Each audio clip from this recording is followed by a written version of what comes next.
Ela acordou antes do sol nascer, como fazia todos os dias. O despertador velho tocou às 5 da manhã em ponto, no pequeno quarto de fundos que ela alugava numa pensão simples na periferia da cidade. Levantou devagar, sentindo o peso do cansaço nas costas. Tinha apenas 26 anos, mas o corpo já parecia ter vivido muito mais. O nome dela era Ana Clara. Para a maioria das pessoas, ela era apenas a faxineira. Mas naquela manhã, sem saber, ela estava prestes a começar o dia que mudaria toda a sua vida. Ana vestiu o mesmo uniforme simples de sempre. Calça preta, camiseta branca e um avental azul já meio desbotado. Prendeu os cabelos castanhos em um coque apressado, comeu um pedaço de pão amanhecido com café ralo e respirou fundo. Tinha que pegar 2 ônibus para chegar ao trabalho. Uma mansão enorme em um condomínio de luxo, onde passava horas limpando coisas que jamais poderia comprar. Lustres de cristal, mesas de mármore, quadros caros, tapetes importados. Ela conhecia cada canto daquela casa melhor do que muitos dos donos. No caminho para o ponto de ônibus, o celular antigo vibrou com uma mensagem. Era da Dona Rosa, a senhoria da pensão. Ana, não esquece que o aluguel vence amanhã, tá? Eu sei que você nunca atrasa, mas só lembrando. Ana sentiu o peito apertar. O dinheiro daquele mês estava contado. Qualquer imprevisto podia desmoronar tudo. Ainda assim, ela respondeu com um sorriso digitado. Pode deixar, Dona Rosa. Amanhã sem falta. O ônibus estava lotado, como sempre. Ela ficou em pé, segurando na barra de ferro, olhando a cidade acordar pela janela. Prédios caros, carros importados, lojas sofisticadas. Tudo parecia pertencer a um mundo distante, mas de um jeito estranho. Ana sempre sentiu que não era dali, nem do bairro pobre onde morava. Como se vivesse no meio de 2 mundos, sem pertencer totalmente a nenhum. Desde criança, tinha uma sensação estranha de que sua história não estava completa, como se faltasse um pedaço importante que ninguém queria contar. Quando chegou ao condomínio, o segurança já a conhecia. Ela passou pela portaria mostrando o crachá, como fazia todos os dias. O caminho até a mansão era rodeado de jardins perfeitos, árvores podadas com precisão e fontes decorativas. A casa onde ela trabalhava era uma das mais impressionantes. Fachada de mármore claro, janelas enormes de vidro, porta imponente de madeira escura. Para muitos, aquele lugar era o símbolo máximo de vitória e poder. Para Ana, era apenas o lugar onde esfregava pisos e polia móveis. Se você gosta de histórias emocionantes de reviravolta, já se inscreve no canal e deixa o seu like agora. Isso ajuda muito a continuar trazendo histórias fortes como esta para você. Aproveita e ativa o sininho para não perder nenhum vídeo. Ana abriu a porta dos fundos com a chave que sempre usava. Entrou discretamente pela área de serviço, como tinha aprendido desde o primeiro dia. Funcionários não usavam a porta da frente. Era quase uma regra silenciosa, nunca dita, mas sempre obedecida. Encontrou Marta, a cozinheira, já preparando o café da manhã da família. Bom dia, Ana, disse Marta mexendo uma panela de leite. Atrasou hoje, hein? Ana olhou o relógio assustada. Nossa, nem percebi, desculpa. O ônibus demorou mais hoje. Relaxa, menina. Só fica esperta porque a dona da casa está num humor daqueles, respondeu Marta abaixando a voz. A família estava passando por um momento tenso. O patriarca, o senhor Augusto Brandão, um dos empresários mais ricos da cidade, havia falecido há 2 meses. Desde então, a casa vivia cheia de advogados, reuniões, documentos. Todo mundo comentava sobre o testamento, a herança, os bens, as empresas. Ana nunca tinha visto o senhor Augusto de perto. Quando começou a trabalhar ali, ele já estava muito doente, quase não saía do quarto. Diziam que ele era rígido, sério, mas justo. A esposa, Dona Helena, era o oposto, elegante, fria e distante. Os filhos, Marcelo e Patrícia, viviam entre viagens, festas e negócios. Para eles, Ana não passava de mais uma funcionária invisível. Começou o dia como sempre, recolhendo roupas esquecidas, tirando o pó dos móveis, lavando banheiros, organizando os quartos. Mas naquela manhã, algo diferente aconteceu. Ao subir para o 2º andar, Ana ouviu vozes alteradas vindas do escritório principal. A porta estava entreaberta e ela reconheceu a voz firme de Dona Helena.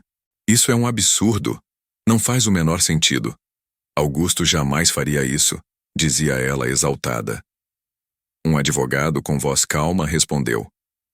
Dona Helena, eu entendo que seja difícil, mas o documento está registrado em cartório, com todas as assinaturas e testemunhas. O testamento é válido. Ana não costumava ouvir conversas dos patrões, mas aquelas palavras chamaram sua atenção. Testamento. Registro. Assinaturas. Ela continuou andando, tentando ignorar. Ainda assim, algo dentro dela parecia inquieto, como se aquela conversa tivesse alguma coisa a ver com ela, mesmo que isso parecesse completamente impossível. Enquanto arrumava o quarto de hóspedes, ouviu passos pesados no corredor. Era Marcelo, o filho mais velho, falando ao telefone. Isso não vai ficar assim, ele resmungava. Eu vou contestar esse testamento, nem que seja a última coisa que eu faça. Esse velho deve ter enlouquecido no final. Ana sentiu um arrepio. O clima na casa estava cada vez mais tenso. Marta tinha razão. Ela decidiu terminar o serviço do andar de cima o mais rápido possível, para descer de volta para a área de serviço, onde se sentia mais segura. No meio da manhã, Dona Helena chamou todos os funcionários na sala de estar. Era raro isso acontecer. Normalmente as ordens vinham através da governanta, mas naquele dia a própria dona da casa queria falar com todos. Os empregados se alinharam discretamente perto da escada.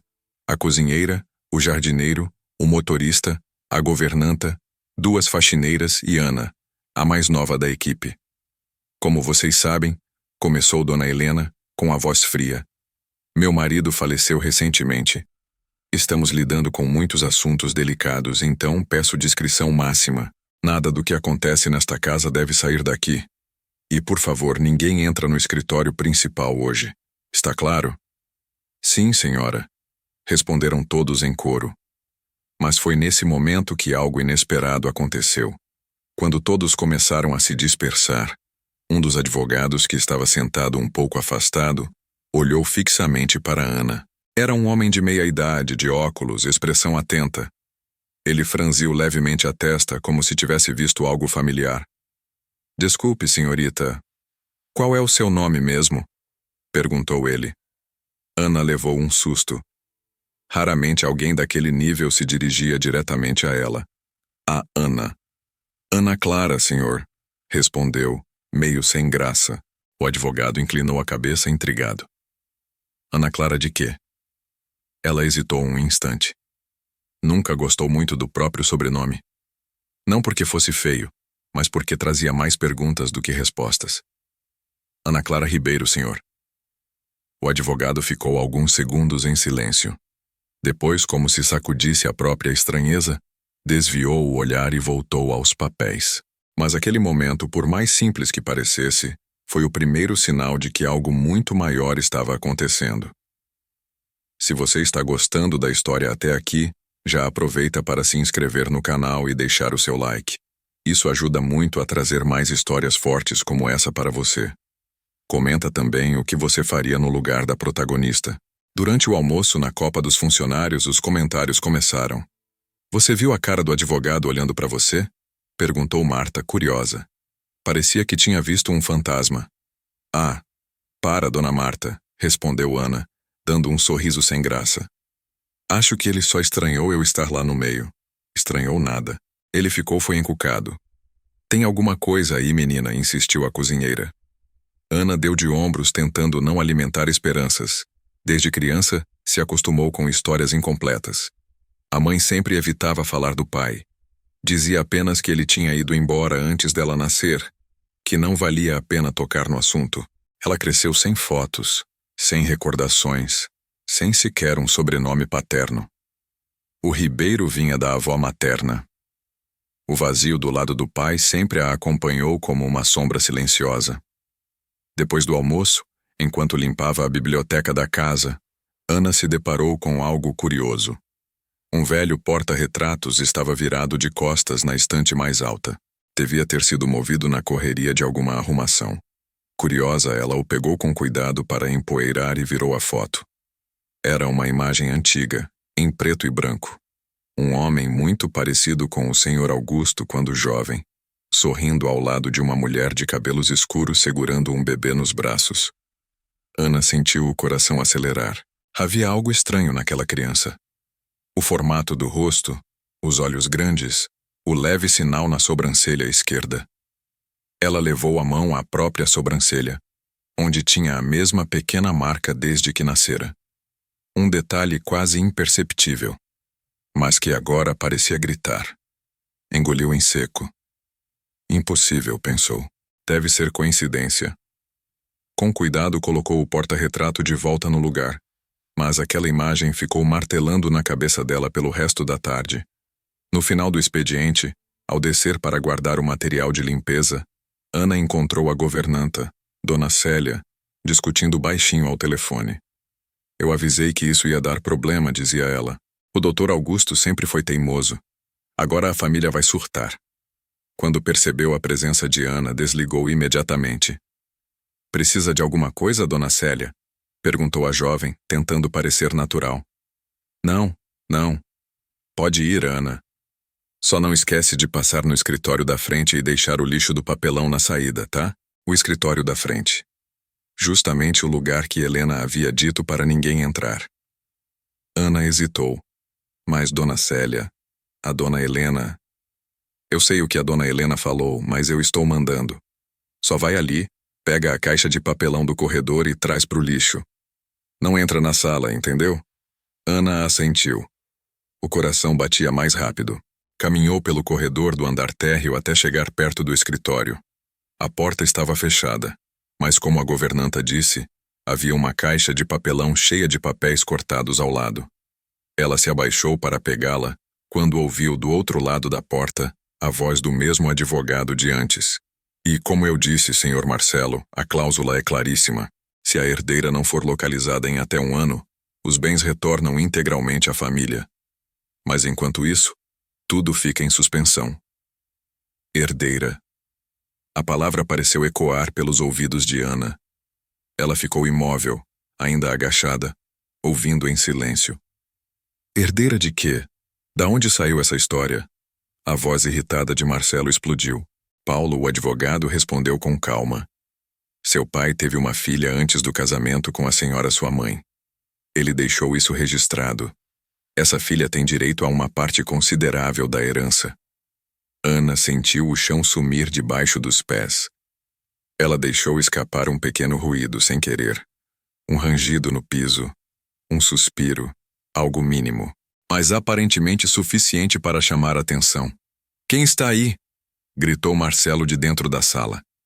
Ela pegou a caixa rapidamente e tentou se afastar, mas a porta se abriu de repente. Marcelo apareceu, com expressão tensa, seguido do advogado. O que você está fazendo aqui? Perguntou o filho com arrogância. Não ouviu a ordem da minha mãe? Eu só vim pegar essa caixa pro lixo, senhor.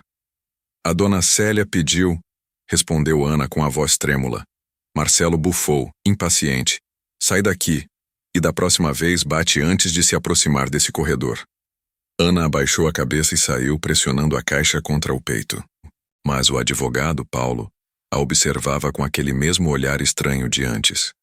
Havia algo naqueles olhos que não era desprezo, nem irritação. Era dúvida. E talvez, reconhecimento. Se essa história já prendeu a sua atenção, não esquece de deixar o like e se inscrever no canal. Isso mostra que você gosta desse tipo de conteúdo e ajuda muito o canal a crescer. Comenta também se você acredita em destino ou coincidência. Aquela noite foi uma das mais longas da vida de Ana. Deitada na cama estreita da pensão, ela revisava mentalmente cada detalhe.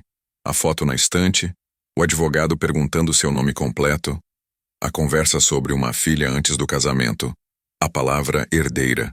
Seria possível? E se... Ela pensou na mãe, Dona Lúcia.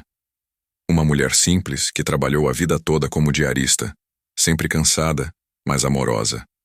Lúcia sempre evitou falar sobre o pai de Ana. Dizia apenas que ele era um homem importante, que não quis assumir a responsabilidade. Quando Ana perguntava mais, a mãe desconversava, mudava de assunto, às vezes até chorava. Será que... O pensamento veio como um sussurro. Será que aquele homem importante podia ser o Sr. Augusto? A simples ideia parecia absurda. Um dos empresários mais ricos do país, pai dela? Era mais fácil acreditar que aquilo tudo era coisa da imaginação. Ainda assim, a inquietação era grande demais para ser ignorada. No dia seguinte, Ana tomou uma decisão. Durante o intervalo do almoço, quando sabia que a casa estaria mais silenciosa, ela esperou a oportunidade de falar com o advogado. Viu quando Paulo desceu a escada, sozinho, com uma pasta de couro na mão, em direção à porta de saída. Senhor Paulo, chamou ela com a voz hesitante. Ele se virou surpreso por ser abordado por uma funcionária. Sim? Ana, não é? Ela arregalou os olhos. Ele lembrava do seu nome. Sim, senhor. É que... Desculpe incomodar, mas... Ontem, o senhor perguntou meu sobrenome. Por quê? Paulo a observou por alguns segundos, como se decidisse se deveria ou não dizer a verdade. Porque... Respondeu ele devagar. Seu rosto me pareceu familiar. E depois, quando ouvi seu nome completo, lembrei de um documento que li recentemente. Que documento? Perguntou Ana, sentindo o coração disparar. Não posso entrar em detalhes. Questão de sigilo profissional. Mas me diga, Ana, quem é seu pai? Ela engoliu em seco. Eu não sei. Minha mãe nunca me contou. Só disse que ele era um homem rico, que não quis saber de mim. Ela sempre evitou falar dele. Paulo respirou fundo, como quem confirma uma suspeita. E o nome da sua mãe? Lúcia. Lúcia da Silva Ribeiro. Os olhos do advogado se arregalaram. Ele apertou os lábios, claramente abalado. Eu preciso ver uma coisa, murmurou ele. Você tem como vir ao meu escritório depois do expediente? Eu prometo que é para uma coisa importante, mas não fale nada disso para ninguém da casa ainda. Pode ser? Ana hesitou por um instante. Ir ao escritório de um advogado rico, sozinha. Mas algo dentro dela dizia que aquela podia ser a única chance de descobrir a verdade que a vida inteira foi escondida. Posso sim, senhor. Ele tirou um cartão do bolso e entregou a ela. Às 7 da noite. Eu espero você lá. O resto do dia se arrastou. Ana quase derrubou um vaso. Esqueceu um cômodo sem varrer. Trocou os produtos de limpeza. Sua cabeça estava longe, tentando imaginar o que a esperava naquela reunião. Às 6:30 ela saiu da mansão, dizendo a Marta que precisava resolver um problema pessoal. Pegou o ônibus em direção ao centro da cidade. O escritório de Paulo ficava num prédio comercial moderno, daqueles que ela só via de longe. Entrou no saguão, sentindo-se deslocada, e subiu de elevador até o 9º andar. Quando a porta se abriu, encontrou uma recepção elegante com poltronas de couro e paredes de vidro. A secretária olhou para ela com estranheza, mas Paulo apareceu logo em seguida. Pode deixar, Mariana. Ela é minha convidada, disse ele à secretária. Ana entrou na sala dele, que tinha uma vista impressionante da cidade. Sentou-se na cadeira indicada, com as mãos suando frio. Sr. Paulo, o que está acontecendo? Perguntou. Ele abriu a pasta, tirou de dentro alguns documentos e uma foto. Colocou tudo sobre a mesa, virado para Ana. Primeiro, olhe essa foto, pediu ele. Era a mesma foto que ela tinha visto na mansão, só que em melhor qualidade. O homem jovem, a mulher de cabelos escuros, o bebê no colo. Ana sentiu as lágrimas subirem aos olhos. Está vendo essa criança? Perguntou Paulo. Ela assentiu, sem conseguir falar. Essa criança é a filha que o Sr. Augusto teve antes de se casar. Ela nasceu de um relacionamento com uma funcionária que ele conheceu quando ainda estava construindo os negócios. O nome dela era Lúcia da Silva Ribeiro. O mundo de Ana parou. Minha mãe, sussurrou ela. Paulo continuou, com a voz suave.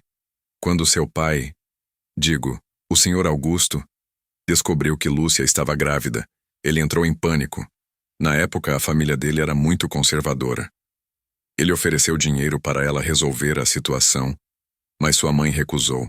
Decidiu ter a filha sozinha. Os dois discutiram muito. No fim, ele deu uma quantia para ajudá-la, mas nunca assumiu a paternidade publicamente. Carregou essa culpa a vida inteira. Ana sentia as mãos tremerem. Então, quer dizer que... Sim, Ana, você é a filha que ele menciona no testamento. Legalmente, você é a herdeira dos bens do senhor Augusto Brandão. Você está gostando dessa reviravolta? Então aproveita e se inscreve no canal agora mesmo, deixa o like e compartilha essa história com alguém. Isso ajuda demais a trazer mais histórias como essa para você. As lágrimas começaram a escorrer pelo rosto de Ana. Era como se todas as peças de um quebra-cabeça que ela nem sabia que existia, de repente, se encaixassem. Minha mãe sabia? Perguntou entre soluços. Sabia quem ele era, sim, respondeu Paulo, mas não sabia desse testamento. Ele só o fez pouco antes de adoecer. Eu mesmo só vi esses documentos há poucas semanas. Sua mãe, inclusive, assinou um termo, anos atrás, prometendo não procurar a família nem exigir nada em troca. Acho que ela tinha medo da confusão que isso poderia causar e queria te proteger.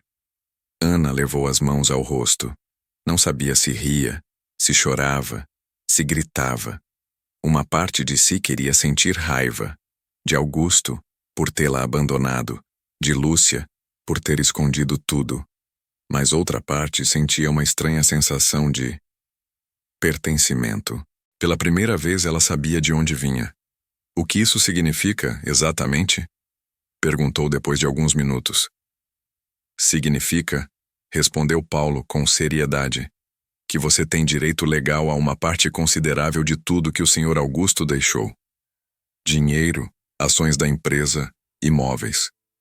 Claro, haverá resistência da família, especialmente do Marcelo, mas juridicamente você está amparada. Ela balançou a cabeça atordoada. Eu não sei o que fazer com isso. Paulo apoiou os cotovelos na mesa. Primeiro, você precisa decidir se quer reivindicar o que é seu. Não é só dinheiro, Ana. É a sua história. Seu nome. Seus direitos. Vai ser uma batalha difícil, mas você não estará sozinha. Seu pai confiou a mim a tarefa de te encontrar se um dia fosse possível. Por que eu trabalhava justo na casa deles? Perguntou ela, chocada com a coincidência. Paulo sorriu sem humor. Isso foi destino. Nem eu consigo explicar. Quando vi seu rosto naquela casa foi como se uma ficha caísse. Passei a noite inteira comparando documentos, fotos antigas, datas. Tudo bate. Ana respirou fundo. Pensou na pensão apertada, no aluguel atrasado, nos ônibus lotados, na sensação de não pertencer a lugar nenhum. Pensou também no rosto severo de Dona Helena, no jeito arrogante de Marcelo, na distância fria de Patrícia. Eles não vão me aceitar, disse ela com amargura. Não importa se aceitam ou não, respondeu Paulo. A lei aceita. E mais do que isso, seu pai no fim da vida te aceitou. Pode ter sido tarde, mas ele tentou corrigir o erro que cometeu. Nos dias seguintes, a vida de Ana virou um turbilhão. Paulo agendou uma reunião oficial na mansão, com todos presentes. Era a hora da verdade.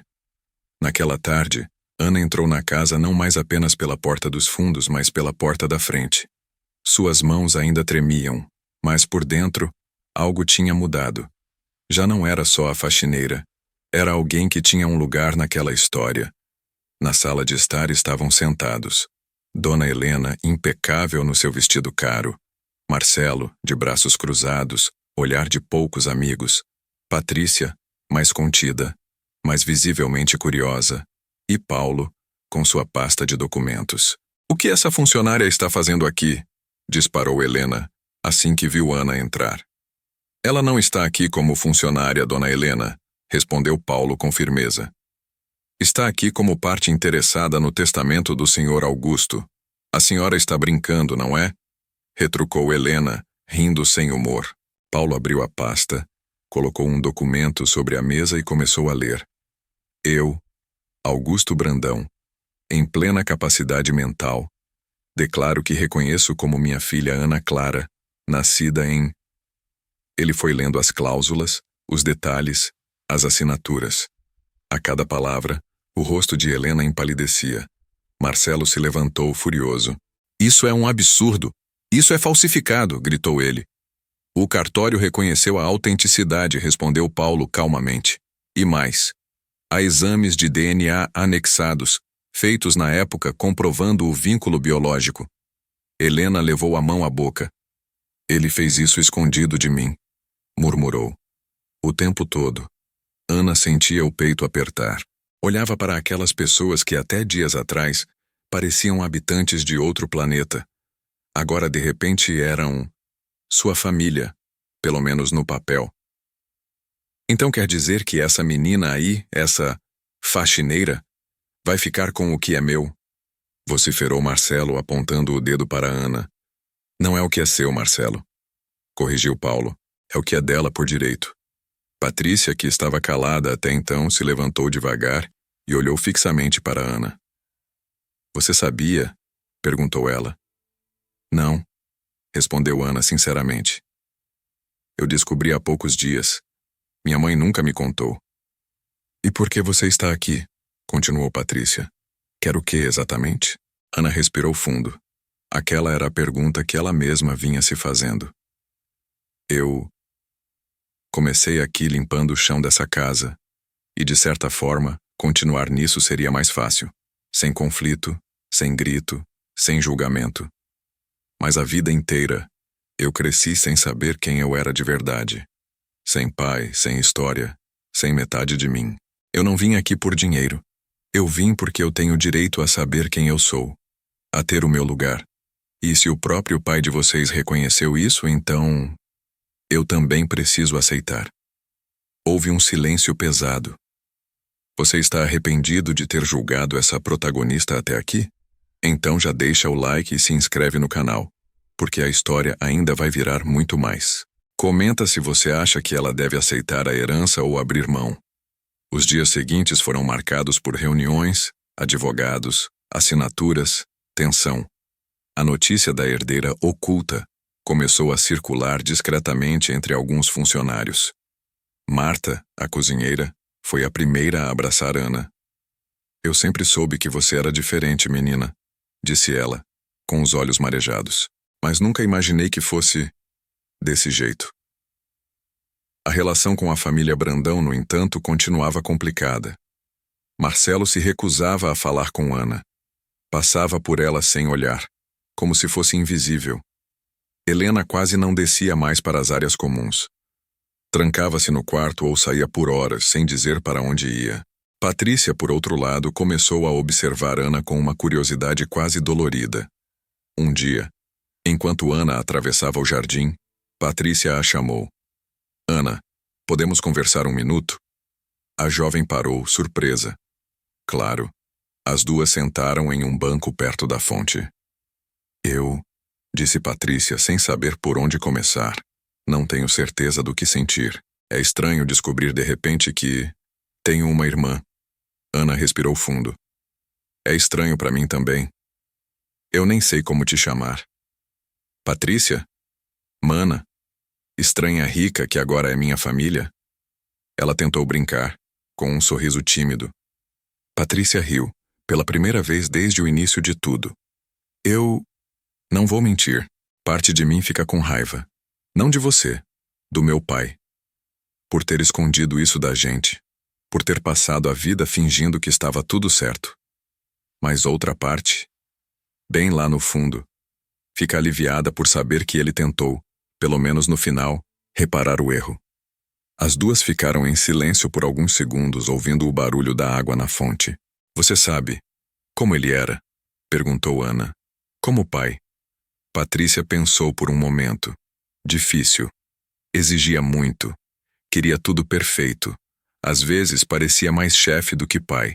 Mas também tinha seu lado bom. Quando eu era pequena, ele me contava histórias antes de dormir. Histórias de quando era pobre, de como começou tudo.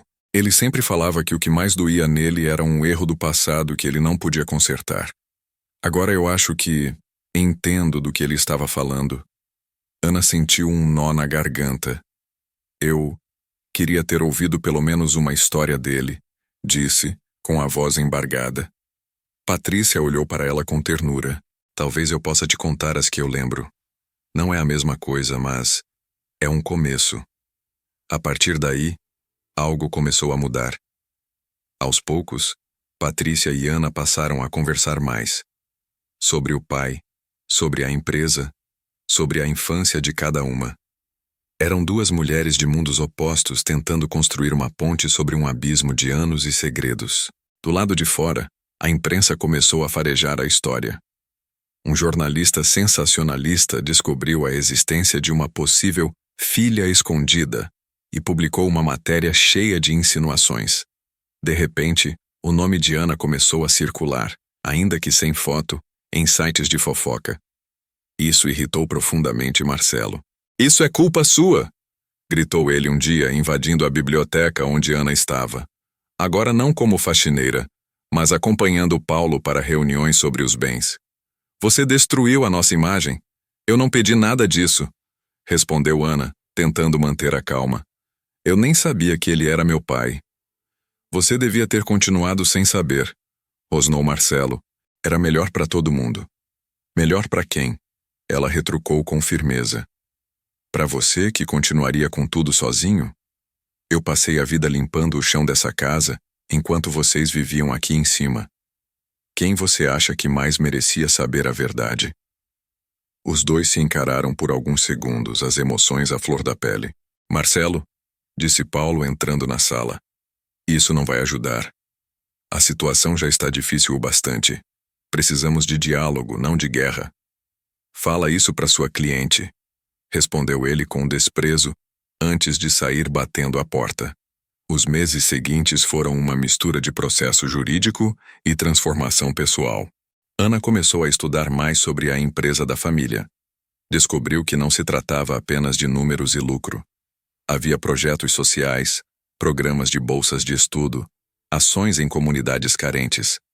Parte disso tinha sido ideia do próprio Augusto, como forma de pagar uma dívida com o passado, como ele havia anotado em suas cartas que agora Ana começava a receber, deixadas por ele com o advogado. Numa dessas cartas, escrita com a caligrafia trêmula de alguém já muito doente, ele dizia: "Filha, não sei se um dia você irá ler isso. Talvez me odeie com razão. Talvez nem queira saber quem eu fui. Mas, se um dia essas palavras chegarem até você, quero que saiba que sempre pensei em você. Em cada decisão que tomei, em cada projeto que criei, havia um pedacinho de culpa e um pedacinho de esperança. Culpa por não ter sido o pai que você merecia. Esperança de que um dia você pudesse se orgulhar, nem que fosse um pouco, do homem que eu tentei me tornar depois de te abandonar." Ana chorou a carta inteira. Cada frase parecia um pedido de perdão tardio, mas sincero. Se essa história está mexendo com você, já garante o like e se inscreve no canal. E se você já viveu algo que mudou sua história de um dia para o outro, comenta aqui embaixo.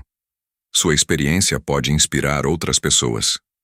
Com o tempo, Ana começa a ter acesso a cursos, treinamentos, reuniões com executivos da marca.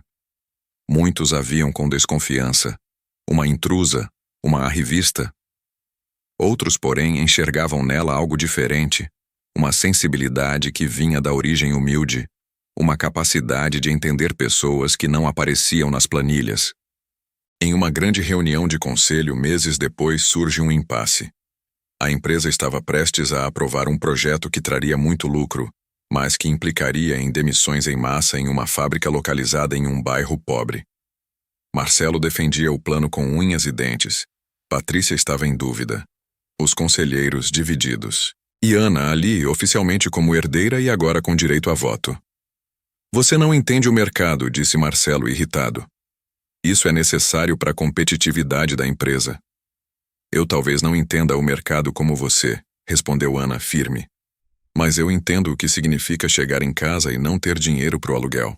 Eu entendo o que é sua mãe chorar porque foi demitida sem aviso. Esses números aqui", apontou para o gráfico, "representam gente, histórias, famílias. O presidente do conselho olhou para ela com interesse. Qual é a sua proposta, Ana? Ela respirou fundo. Meu pai... O nosso pai, corrigiu. Deixou claro nas cartas e nas diretrizes da empresa que responsabilidade social não era um enfeite. Era parte do negócio. Eu proponho que a gente revise esse plano, que busque alternativas, requalificação dos funcionários, realocação, incentivo à inovação interna. Pode dar mais trabalho, pode demorar mais, mas mantém o legado que ele deixou.